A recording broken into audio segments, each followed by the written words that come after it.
The CBS radio network extends to you an invitation to learning, an invitation to join a discussion of significant books. Laurence Sterne, an 18th century English clergyman, delighted readers in his lifetime and readers ever since with the life and opinions of Tristram Shandy. Tristram Shandy by Laurence Sterne is the subject of Invitation to Learning today. Chairman George Crothers has as his guests Harding LeMay, assistant to the chairman of the board and to the president of Alfred A. Knopf and Company, and Andre Nicolopoulos, book reviewer for King Features Syndicate. To begin Invitation to Learning's conversation about Laurence Sterne's Tristram Shandy, here is George Crothers. In the middle of the 18th century, I suppose the novel was almost a new form of literature. Now, last week we talked about a 20th century novel, The Centaur by John Updike, which illustrates, I suppose, the novel in the form that it has reached now. In the middle of the 18th century, when Sterne was writing, there weren't as many rules, there weren't as many expectations about what a novel should be. And I suppose, although there are similarities between Tristram Shandy and The Centaur, they're pretty far apart. These are two entirely different kinds of books. Yes, they are two entirely different kinds of book. I think that Tristram Shandy owes a great deal to Rabelais and a little bit to Erasmus. These are good models, Mr. Nicolopoulos. They are indeed. But I must say this, that I'm ashamed to say that I never read Tristram Shandy before. And I read him for the first time in connection with this program. And Sterne hit me with an impact that was tremendous. I enjoyed this. I found it the most amusing. It absolutely held me, gripped me. I read through I don't know how many hundred pages. I couldn't put it down. And a wonderful book. Mr. Nicolopoulos, I have never read Tristram Shandy before either, and it had exactly the opposite effect on me. It was shame on you, sir. Yes, sir.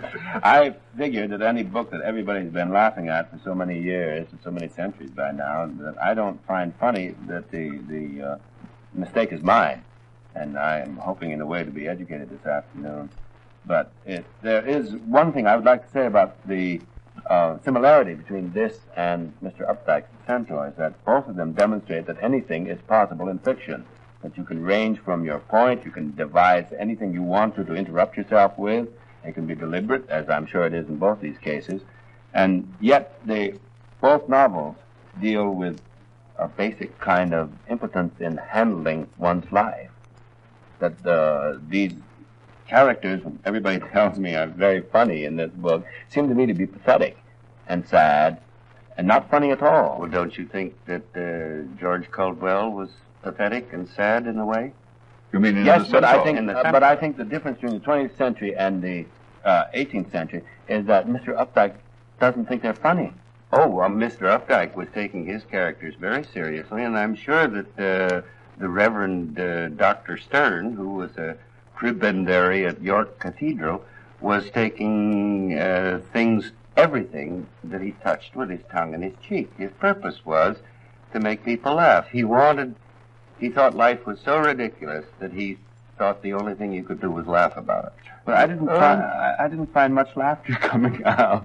Well, Mr. Crothers, I would agree with you up to a point, but at the same time, I think he does show certain things. He shows, for instance, something that is very pleasant about the tender affection between those two brothers. They're funny old fossils, really, sitting by the fireside.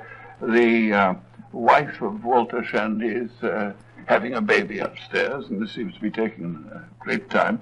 And during that time, Walter Shandy, the husband, is discussing hypotheses. Uncle Toby, as he's called in the book, the brother of Walter Shandy, is occupied with what Sterne called his hobby horse, which is his hobby of fortifications. He's got he's been a soldier at the siege of Namur. He received a mysterious wound there. Nobody knows exactly what it is till the end of the book. And all he wants to do is to discourse with his Corporal Trim, who's been with him through the campaign. They build fortifications in the garden of a very complicated nature in model, and they even take the brothers' jackboots and ruin them. They cut them in order to make mortars. And Walter Shandy gets very furious about that because he says those jackboots have been in the family since the time of the Civil Wars. And all that, it's a farce. And but, all this, Mr. Michaelopoulos, is taking place in between Tristram Shandy's conception and his birth, which is about 5 books. That's right. They finally get the boy into pants, I figure. They breach him, and you don't hear much from him after that. In the whole book, yes, but most of this conversation is taking place while the poor woman upstairs is having the baby. But you know, you bring up a point about the 2 brothers, and I think it is interesting, and I don't think it's funny. I think it's a very sad book, that it is the story of human beings existing in such isolation that they never connect with each other. None of these characters ever do. Now, is this Dr. Sterne's point? Mr. LeMay, doesn't that make it a fairly modern book? Yes, but it doesn't make it funny. In the middle of the 18th century, the whole problem of alienation, and you can treat this as a tragedy if you wish, which means you treat it with your emotions and your insides and so on, or you can treat it intellectually, which then makes it funny. Now look, here's Walter Shandy. This is a book presumably about the life, but mostly about the opinions of Tristram Shandy and the opinions of other people. But here's his father, Walter Shandy, whose hobby horse, that Mr. Michaelopoulos just mentioned, is indulging in rational hypotheses and continuing the tradition of scholastic philosophy right down into the middle of the 18th century, which is probably funnier then than it is now, Mr. LeMay. Yes. And he likes to discourse, he likes to argue. His wife agrees with everything he says. She doesn't understand him, she doesn't want to disagree, she pays no attention. Toby, his brother, would like to understand but simply can't. I mean, he's not that smart. Dr. Yorick understands but disagrees. So here is Walter Shandy in isolation. In isolation. One word about Uncle Toby. He doesn't quite understand, but he understands when Walter is getting a bit too abstruse and too silly. And then he has a little trick of whistling Lili Bolero. He whistles this tune from his armchair. I find these 2 old cronies there are awfully amusing. And after all, you've got to put them in their setting. In some remote district in the north of England, in Yorkshire, I think it was. And there they are in a big house, isolated, and they're talking. But oddly enough, Mr. Michaelopoulos, they shouldn't be isolated, but they are. They're supposed to be in a village, but there's nobody in the village, excepting a Shandy household. See, I can't help but think that this is one long joke, and that the joke, one's responses to jokes are always so personal that some people think something is hilarious and other people don't. And I don't have enough knowledge of the time and the era that produced this to recognize. I read somewhere when I was halfway through this, I went to a reference book to find out what I was reading, and I was informed in that reference book that the book was full of innuendos. And I delightedly went back thinking that this would clarify the whole matter for me, and I read the remaining 350 pages, and if there is an innuendo in there, it escaped me, except for one very obvious one and one rather continuous one. I don't think it's full of innuendos, but I think it's full of reminiscences. I think you get Rabelais there, I think you get Erasmus there, I think you get Cervantes there. Well, you can't have a reminiscence of something you don't know, and that was my problem. I looked at it, as a matter of fact, the only author I thought of was William Faulkner, who also had a great gift for, in the middle of what was a serious book very often, going on for 40 pages with an insane incident or an insane speculation about something which would be very funny, like the spotted hounds in the town, or the famous Indian children who come at the end of it. Yes, I understand that, but of course Laurence Sterne didn't know Faulkner, whereas he did know Rabelais. But Faulkner knew Sterne. I mean, as I'm sure Mr. Updike must know Sterne, because in The Centaur there were also digressions from time to time. Yes, quite possibly. It's the same type of thing. Yeah, well, now, Updike has that same capacity for whims, for pranks, for oddities. He is full of whims. Sterne is full of whims, pranks, and oddities all the time. He's full of long stories, too. There was an amazing story about German people whose names I can't pronounce at all. Swackenbergian. Yes. Yes. Well, There are a lot of parodies in there. Yes, that is a satire of heavy German storytelling. Well, I got that. That was Yeah, very but good. it's heavy, all right. But he means it to be. But the point, Mr. LeMay, is that you're looking for the story, and as There is you no get explained to you fairly early in this business, the story is pretty slim, and it's going to exist almost entirely in your imagination. There are maybe 4 or 5 incidents in the entire book, and the rest of it depends upon what people thought of in connection with these incidents. This is the book is the associational opinions of the various people involved, and when they are juxtaposed, it seems to me this creates maybe you don't think it's hilarious, but it's a comic effect. It's opinions about action rather than action itself. The only action is the birth of this boy. And but that's very funny, too. Well, I think everything about the conception, the birth, and the breaching of young Tristram is extremely amusing in this, and I was always eager to find another spot where I'd be brought back to what I thought was quite funny. Well, let me tell you another spot. You remember when the other brother, the elder brother who was at Westminster School, Yes. he dies. Yes. And then they have to go into mourning. And the one reaction of the maid, Susanna, Is that maybe she's going to get the... She's going to get all the dresses. mistress's dresses. Yes. the slim green nightgown which he covered, you see. And so she talks about that. We're going into mourning. But there's a spaciousness in this novel, or There is a spaciousness. leisureliness, if you want to call it that, which is no longer in fiction to me.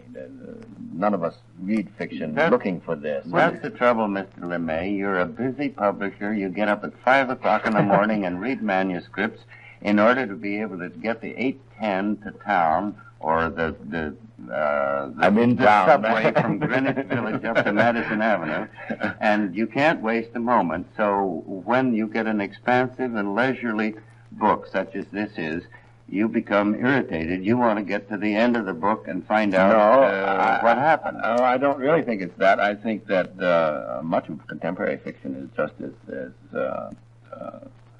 time wasteful as you are saying. I thought this was, which I don't actually.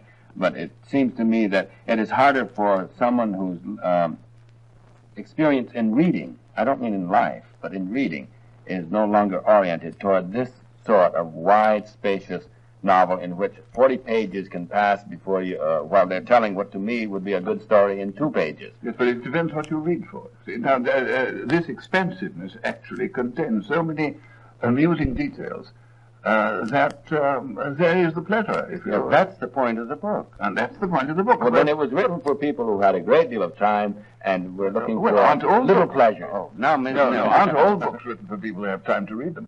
Now, Mr. LeMay, let me ask you a question. You mentioned, I think a moment ago, something about hobbies and hobby horses. Now, didn't you enjoy this little discussion of the first time around. hobby horses? Yes, I enjoyed that discussion of it, but then when 600 more pages are spent illustrating the hobby horses of various people... But in the process, for instance, there is a place where a medieval document of anathema is read. Yeah, the whole articles of excommunication, they're put in Latin. Yes, With a not only in Latin and in translation, but this is in connection with someone that has uttered an untoward curse. And now comes a disposition on cursing, and the result is that you were persuaded that the medieval scholastics and the men of the church were far better at it than any muleteer or carriage master. Yes, but also you're told that Walter has this up on the mantelpiece to be taken down on any time anybody wants to swear. He can take down this thing of excommunication and pick out the passages he wants to use for swear words. Right. And he hands it to Dr. Slop, who has just cursed rather Well, Mr. Michelopoulos, isn't this novel really connected more with the comedies of the previous era? But it's connected with in the theater, in the English theater. The use of names like Dr. Slop is very much like the names in Restoration comedy. The whole. Well, it's also like Rabelais. I mean, who uses Gargantua, which that has a meaning, and that was the custom of the time. I think it's modeled very much on Rabelais, really. And, of course, there's a sort of humor. There's a certain, not exactly, you see, Rabelais is never lecherous. He's never lecherous. He's bored, dirty. Here, too, this man is funny. Now, at the moment when the miserable Tristram Shandy is being conceived, the mother and the father are in bed.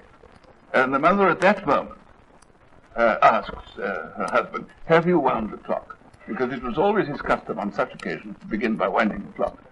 And Tristram says he thinks that all that went wrong with him in his life was due to the fact that... That's one of the great unanswered mysteries in this book, is I never found out what went wrong with Tristram. Oh, the animal spirits were dissipated because his father was irritated and diverted by this stupid comment of his mother at that very important moment in. But he doesn't seem life. like, this is his story, and he's telling it. He doesn't seem to lack for animal spirits to me. Well, we should all do so well. Perhaps it's not the animal spirits, but the animal strength that he wishes he had. After all, Dr. Sterne, and I suppose we must assume that Dr. Sterne is a kind of a combination of Walter Shandy, Tristram Shandy, and old Dr. Yorick. Yes. Combined. Well, we must remember about him that he was a priest, of course, and he was a tubercular, and but he was also a very merry man. He himself had a neurotic wife, and he didn't get on very well with her. And she was always used to go into states because he would pay too much attention to pretty young ladies in his parish. Perhaps, oh yes. Like that, very much. And he was quite an elegant priest about town, you see. And he puts a lot of his own merriment into this also. Well, one of the things that struck the London audiences apparently so gloriously was the fact that here was a North Country priest who had done nothing but preach sermons and pay attention to his churchly business, but having then written some kind of a document criticizing a man who had criticized the Archbishop of York. This turned out to be a very successful document and a very funny one, so that he went home and rather quickly, and I think within 6 months, wrote the first 2 volumes of Tristram Shandy and had them published, and they hit London by storm. And he went down to London then to supervise the second printing, and found himself lionized by London society, who were delighted, as I suppose we would all be delighted, to find a man of the cloth with such human understanding and such earthy spirits. And he became a literary figure in London, and later, when he was quite ill, several years later, and went to Paris, this is the 8th book, I believe, he found himself also lionized in Paris. Now, the thing that, he was criticized then, and I don't suppose he would be criticized now, Mr. LeMay, for being bawdy. We're used quite now the opposite. to considerable more explicitness in our descriptions of the various aspects of human life than the people in mid-Victorian times were used to. But even in his own day, Dr. Johnson called him a clergyman with a dirty mind. But I wonder, because this play, this novel was obviously written after many of the very bawdy plays of the Restoration period. It's not bawdy. So it's not. So that it couldn't have been this that shocked people about it. No. Well, I don't know. If it did, because it's not in any sense. Even I think if you compare it to The Provoked Wife or any of those plays. But the people who really disagreed with him were, for instance, Goldsmith. Well, Goldsmith, in comparison, he was a sentimentalist. Yes, and very sentimental. And the sentimental. This is just, I don't know, it's just fun. It's just uproarious fun. Look at this, for instance, when Obadiah runs into Dr. Slop and knocks him off his horse. Or Obadiah's on a big horse, and Dr. Slop, the midwife man, whatever you call him, the obstetrical doctor, is coming in, and he gets knocked off his horse. And then the author says, "Truce, truce, good Dr. Slop. Stay thy obstetric hand. Return it safe into thy bosom to keep it warm. Little dost thou know what obstacles, little dost thou think what hidden causes retard its operation." Hast thou, Dr. Slop, hast thou been entrusted with the secret articles of the solemn treaty which has brought thee into this place? Art thou aware that at this instant a daughter of Lucina, that's the midwife, a daughter of Lucina is put obstetrically over thy head? Alas, 'tis too true. Besides, great son of Pilumnus, what canst thou do? Thou hast come forth unarmed. Thou hast left thy tire-tete. He's left all his tools at home. Thy tire-tete, thy new invented forceps, thy crotchet, thy squirt, and all thy instruments of salvation and deliverance behind thee. By heaven, at this moment they are hanging up in a green baize bag betwixt thy two pistols at the bed's head. Ring, call, send Obadiah back upon the coach horse to bring them with all speed, and so forth. Well, I mean, we don't write like that. Nobody will write like that. No, but when you read this for the first time, if you have read Rabelais and enjoyed him, you'll say, this is great stuff. Well, Mr. I really enjoyed it. I have the feeling you're approaching this novel from one end of a telescope, and I'm doing it from the other. Well, perhaps you are, but I have not read the things that influenced Dr. Sterne. I have read many of the writers I suspect who have been influenced by him, and I would say Saul Bellow and a number of them have obviously not only been influenced by him, have probably taught him in their classes in literature. But I cannot, even as you read this, having warned me it was funny. You don't find it funny? And nobody warned me before. Well, I was reading it by myself, so I didn't discover it. But I don't think it. I think it's just rhetoric. It's a kind of... Mr. LeMay, in the 8th book, when Tristram goes on his trip to France, and this is true, you know, Yes, Dr. Sterne was ill and took this trip to France. There are two incidents there, and I must confess that I think of the separated incidents as the sum total of Tristram Shandy's opinions. His argument with the donkey in the narrow gateway, was a very amusing one. And then he has a scene on the plains of Languedoc where he dances round the lay with a peasant girl. And this is seems to me a very poetic description of life. And he ends up, why couldn't we somehow or another dance and sing and play and live our lives away without all this toil and turmoil that civilization imposes upon us?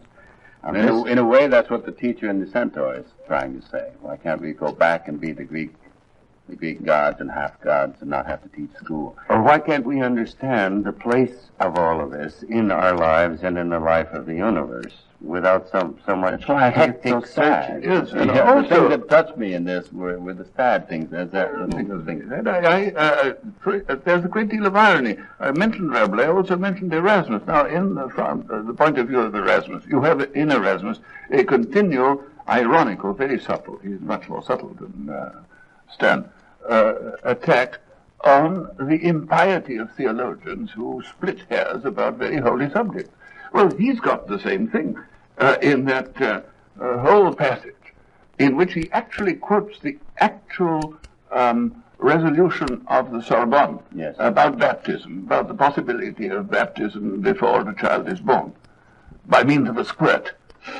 And so he makes fun of that and brings it out. He does it very well, but he's quite serious about that. He is attacking again the bigotry of narrow-minded theologians who, by their narrow-mindedness, are actually impious. And he's attacking also, or he's commenting, it seems to me, Mr. LeMay, again, on our inability to understand one another. Oh, yes. The last book, you said the whole book is one long joke. I think it's a series of jokes, but the last book is one joke on a misunderstanding between Uncle Toby and the widow who lives next door. Widow what? But I think it's a delightful, warm human story.